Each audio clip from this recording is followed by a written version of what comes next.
Beyond these gates lie gardens green, and epic worlds to fill your dreams. These aren't just words, they're a promise. A call to explore a theme park that is truly unlike any other.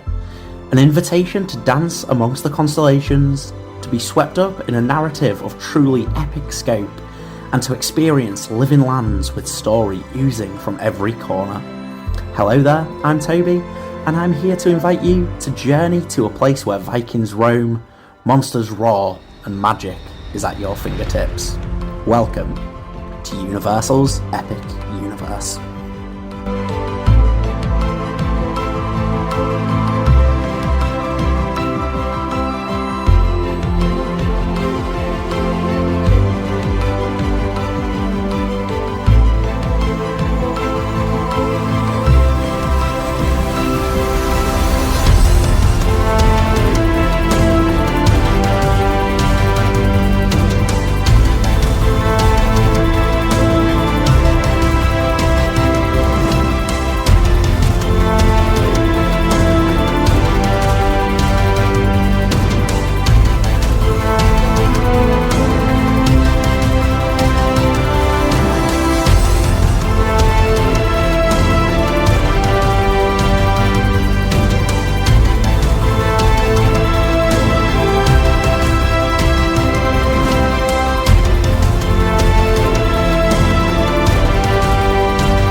Our journey through the cosmos starts with Celestial Park, the park's hub area in which travellers can access all of the park's other lands, or as they're known here at Epic, portals.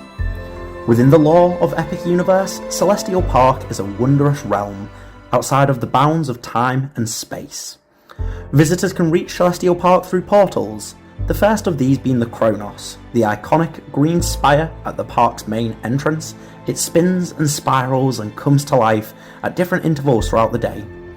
The term Celestian refers to anyone that resides in Celestial Park. That can be someone that was born here, but as the crossroads of the universe, it can also be an otherworldly visitor on their way to some other space or time.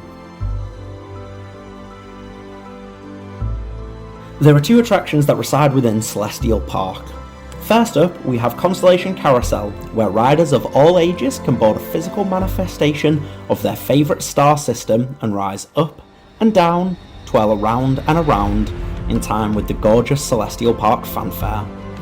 This attraction, much like the rest of Celestial Park, comes to life when the sun goes down, when a twinkling array of lights illuminate the world between worlds in a symphony of sound and colour. The feeling of just existing inside of Celestial Park at night is unmatched. It's almost an otherworldly experience where you'll feel like you're truly one of the stars, floating, untethered through a peaceful night sky. If kicking up the thrill level a notch is more your speed, how does racing across the horizon on a comet sound? With Stardust Racers, the sky is the limit. The Celestials have figured out how to tame comets with the help of an old scientist friend. Back to the Future fans, keep your eye out for an incredible little Easter egg on the back of the Stardust trains, and they're now racing the comets through the sky in tandem. Stardust is everything you're looking for in a modern thrill coaster. Smooth, comfortable, story-driven, interactive. There's no coaster in the world that accomplishes what Stardust does with such grace. The interaction between the two trains, the proximity and intimacy must be ridden to be believed. To round out our summary of Celestial Park, we must talk about some of the delectable dining options that lie in these gardens green.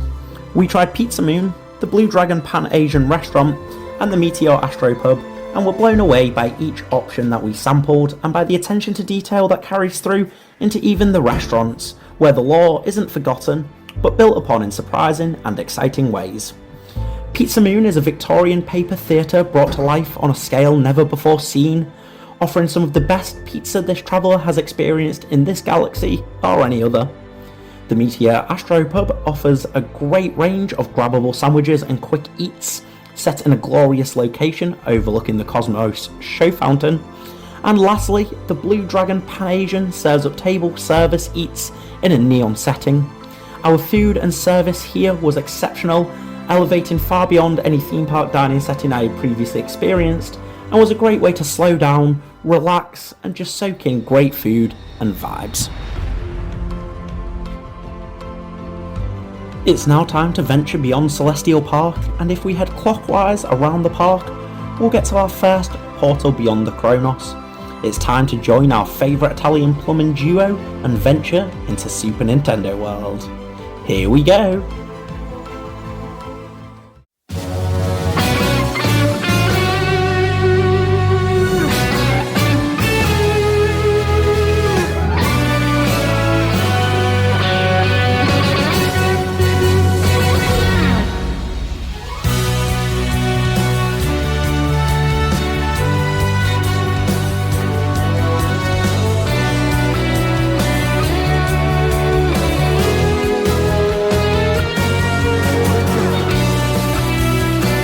Upon loading into Super Nintendo World, guests are greeted with a sense of kineticism and energy that lends itself to the popular game franchise perfectly. Here, you're not just meeting Mario and friends, you're inside of the Mushroom Kingdom, invited to play along to your heart's content. This portal is by design essentially one big video game. To join in the fun, guests can purchase a power-up band, which allows them to partake in challenge-like mini-games, collect coins from blocks, and even record their score from Mario Kart Bowser's Challenge. When it comes to attractions in this land, gamers are going to be spoiled for choice. For our youngest travellers, we have Yoshi's Adventure. Here you can join Yoshi and his pastel-coloured friends as they journey through the upper levels of the Mushroom Kingdom on the hunt for 3 missing eggs. This is a great attraction for all ages, offering a welcome change of pace from some of the bigger and faster rides, as well as seeing this marvellous land from an elevated view with some exclusive areas that can only be seen from on-ride. The beauty of Yoshi's Adventure and Super Nintendo World as a whole is that there's just so much movement.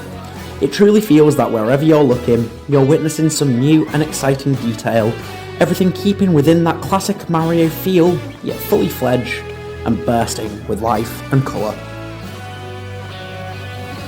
The headline attraction of Super Nintendo World is the previously mentioned Mario Kart Bowser's Challenge, where gamers are brought directly into the driving seat of the fan favourite Mario Kart game series. From a wondrously impressive queue line through Bowser's Castle, to the super cute karts that riders race in, every detail here has been carefully considered to make you feel as though you are inside of the game. Once aboard, gamers don Mario headgear, which brings to life the augmented reality gaming experience, whilst moving through physical sets from famous track from the games.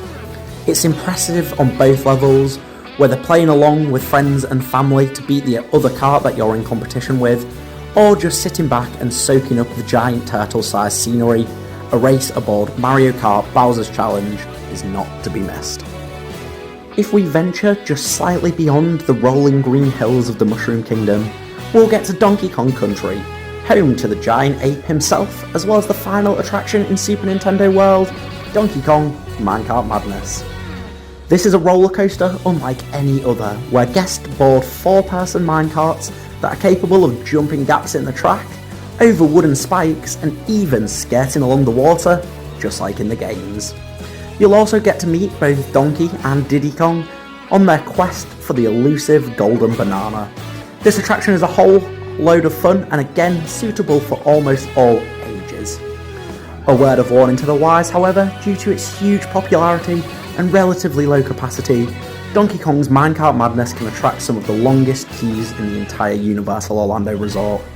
If you're an on-site Universal Orlando Resort guest and benefit from early park entry, I would strongly recommend starting your day here, and if not, just keep an eye on the Universal Orlando app and join the queue when you see the wait is at a reasonable level for your group. And with that, our tour of the Mushroom Kingdom and Super Nintendo World is completed, and it's now time to move to somewhere darker. Somewhere where the air itself is filled with monsters. Onwards, brave souls, to Dark Universe. And in the words of one Dr. Frankenstein, it's alive. It's alive. Step into Darkmoor, a village brought to life by monsters and monster hunters, harkening back to the classic Universal horror stories of Wolfman, the creature from the Black Lagoon, Dracula, and of course, Frankenstein. Here, creatures roam the night, so be wary of the shadows. That flickering may just be your imagination, or it could be something altogether more sinister. The village is overlooked by the gothically imposing Frankenstein's manor.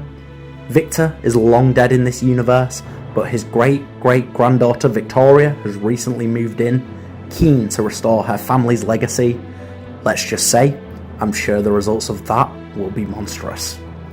The whole village is powered by a lightning array that Dr. Victoria has installed atop the manor, and at night especially, this makes for a delightfully horrifying contrast between the electric blues of lightning and the warm orange flicker of candlelight. Just beyond the village limits of Darkmoor, you'll find the Burning Blade Tavern, a popular outpost for monster hunters, and, as the name suggests, it quite regularly sets ablaze in an impressive spectacle of flame. Further along the outer skirts of the village, you'll find a camp belonging to Maleva the Mystic. Join her for the first of 2 attractions in Dark Universe as you try to banish the moon's spell aboard Curse of the Werewolf. Curse of the Werewolf is a family-friendly spinning coaster that twists and turns through Maleva's camp before roaring over the midway and into an isolated bit of forest. You may try and seek refuge from the curse in a seemingly abandoned barn, but as with lots of Dark Universe, not all is as it seems, and there may be a resident or 2 in there for those monster hunters brave enough to look up. Curse of the Werewolf is another attraction that really comes to life when the sun goes down and those shadows are just a little longer. I'd recommend saving this one for later in your visit. The second attraction in Dark Universe is the true showstopper and my personal favourite attraction in the entire Universal Orlando Resort. To call it one of the best dark rides in the world may still be selling it short. Brave it if you dare, we're talking about Monsters Unchained, the Frankenstein Experiment.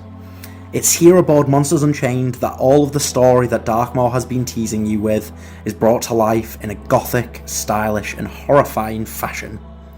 In her quest to restore the Frankenstein legacy, Dr. Victoria has created her own Frankenstein's monster and along with help from her trusty assistant Igor, has captured and tamed every monster known to man.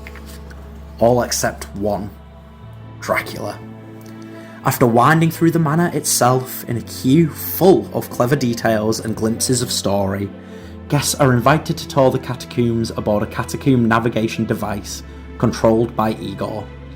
In the catacombs, we're to see Dr. Victoria's magnum opus as she finally brings Dracula in line with the other monsters.